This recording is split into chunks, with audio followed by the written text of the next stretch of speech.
সমস্যা কি? তুই রাস্তার মাঝখানে এরকম বসে আছিস কেন? হাত দেখে তো মনে হচ্ছে পঙ্গু। এখন যদি আমার গাড়ি থেকে তোর গায়ে ধাক্কা লাগতো তখন তো বলতে সব দোষ আমার জন্য তো এসব হয়েছে। ম্যাডাম, আপনি খামাখা আমার সাথে উচ্চস্বরে কথা বলছেন। আমি আসলে একা চলতে পারি না। আমাকে যে দেখাশোনা করে সে একটু ব্যস্ত একটা কাজে গেছে, আর এই জন্যই আমি একা চলাচল করছিলাম। আর তাছাড়া আমার হুইল চেয়ারটা মেবি আটকে গেছে রাস্তায়, এই জন্যই আমি আগাতে পারছি না। আচ্ছা, আমি একটা জিনিস বুঝি না, যে তোর পায়ের সমস্যা, তুই চলাফেরা করতে পারিস না, বাসায় বসে থাক, তোর রাস্তায় কি কাজ? আর তোদের জন্য না আমাদের সমস্যা হয়। দেখুন ম্যাডাম, আপনি একটা মেয়ে হয়ে একটা মেয়ের সাথে এরকম ব্যবহার করতে পারেন না। আর আপনি তো দেখছেন যে আমার প্রতিবন্ধকতা আছে, এটা নিয়ে আপনি মজাও করতে পারেন না। আপনি আমার সাথে যা তা ব্যবহার করছেন। কেন করছেন? একটা মানুষ বিপদে পড়লে আরেকটা মানুষের দায়িত্ব তাকে মানুষ হিসেবে হেল্প করা, সেটা তো করছেনই না, উল্টো আমাকে তুচ্ছ তাচ্ছিল্য করছেন, যেটা একটা মানুষ হিসেবে আপনার করা সাজে না। ও আচ্ছা, তুই বলছিস আমি তোকে সাহায্য করব? আচ্ছা, তুই কি আমাকে কাজের মেয়ে পেয়েছিস, নাকি তোর বাসায় আমাকে রেখেছিস প্রতি মাসে স্যালারি দিয়ে তোর কাজগুলো আমি করব? শোন, আমি ভালোই ভালো বলছি, রাস্তা থেকে সরে যা, না কিন্তু থাপ্পড় মেরে আমি এখান থেকে সরিয়ে দেবো। How dare you! আপনার সাহস হলো কি করে ম্যাডামের সাথে এমন ব্যবহার করার? আরে এমনিতে রাস্তা ব্লক করে বসে আছে, আমি বলছি বারবার রাস্তা থেকে সরে যেতে, না উনি আমার কথাই শুনছে না। ভাই দেখুন, ওকে বলেন যে রাস্তা থেকে সরে যেতে। আর আমি কি রেগে এই কথাটা বলতে পারি না? আরে ম্যাডাম, আপনি কি চোখে দেখতে পান না? অন্ধ নাকি আপনি? হ্যাঁ, দেখতে পাচ্ছেন যে ওনার হুইল চেয়ারটা ভাঙ্গার মধ্যে পুরো আটকে গেছে, তারপরেও আপনি ওনাকে এইভাবে কথা বলছেন? আপনার তো উচিত ছিল মানুষ হিসেবে তাকে সাহায্য করা, তা তো করছেন না, আবার উপর দিয়ে বড় বড় কথা বলছেন। ও আচ্ছা, তার মানে আপনিও বলছেন যে আমি ওকে হেল্প করবো, তাই না? দেখুন, আমি আপনাকে বলছি, ও একটা প্রতিবন্ধী। দেখুন ম্যাডাম, আপনাকে আমি ভালোই ভালো বলছি, আপনি যদি আপনার ভালো চান তো ওনাকে সরি বলুন, নয়তো আপনার জন্য কিন্তু খারাপ হবে। হাসান, একটা মিনিট দাঁড়াও। দেখো, তোমাদের কাছে হাত জোগাড় রিকোয়েস্ট করছি, তোমাদের দুজনের নাটকগুলো বন্ধ করো। আর ওকে যে ওকে আমি সরি বলবো, আমি কখনোই ওকে সরি বলবো না। আর শোনো, তোমাদের জন্য কিন্তু আমার অনেক লেট হয়ে যাচ্ছে। তোমরা জানো আমি কোথায় যাচ্ছিলাম? আমার একটা ইম্পর্টেন্ট কাজ আছে। দেখো, আমার এত কথা শোনার টাইম নেই, তোমরা প্লিজ এখান থেকে সরে যাও। আর তুমি ওকে এখান থেকে নিয়ে যাও না।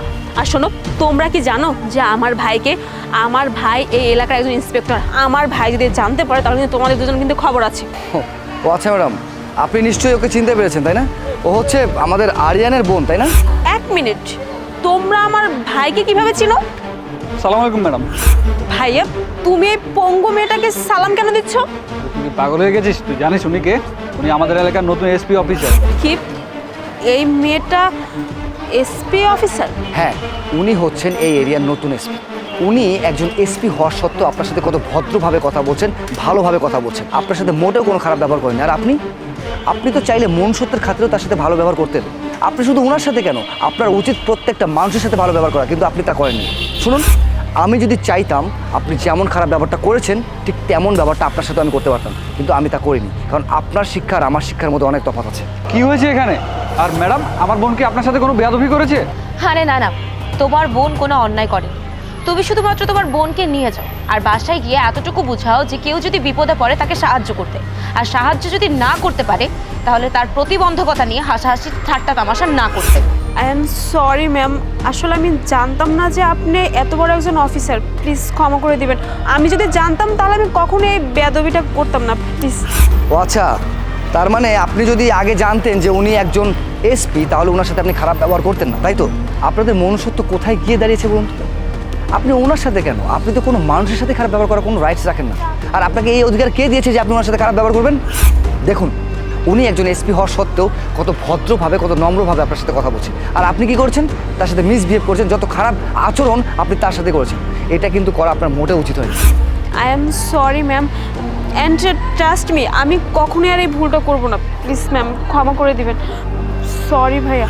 আপনি যে ভুলটা করেছেন আমি চাইলে আপনার নামে কমপ্লেন করতে পারতাম, কিন্তু তা করলাম না, কারণ আপনি আরিয়ানের বোন, আর যার কারণে আপনাকে এবারের মতো ছেড়ে দিচ্ছি। আর ফার্দার যদি কোনো মানুষের সাথে আপনি এই ধরনের বিহেভ করেন তাহলে এর পরিণাম কিন্তু ভালো হবে না। আরিয়ান, তুমি তোমার বোনকে ভালো মতো বুঝিয়ে দিও কীভাবে মানুষের সাথে ব্যবহার করতে হয়। ম্যাম, আমি আমার বোনের পক্ষ থেকে আপনার কাছে ক্ষমা চাচ্ছি। আমি চেষ্টা করবো আমার বোনকে সব কিছু বোঝানো। আচ্ছা ঠিক আছে, এত চিন্তিত হওয়ার কিছু নেই, যা হওয়ার তা হয়ে গেছে। আর ও ছোট মানুষ একটা ভুল করে ফেলেছে, তুমি শুধুমাত্র খেয়াল রেখো যে তোমার বোন দ্বিতীয়বারের মতো যাতে এই ভুল আর না করে। জি ম্যাডাম, আপনি সাবধানে বাসা যান। আসসালামু আলাইকুম। ম্যাম চলুন।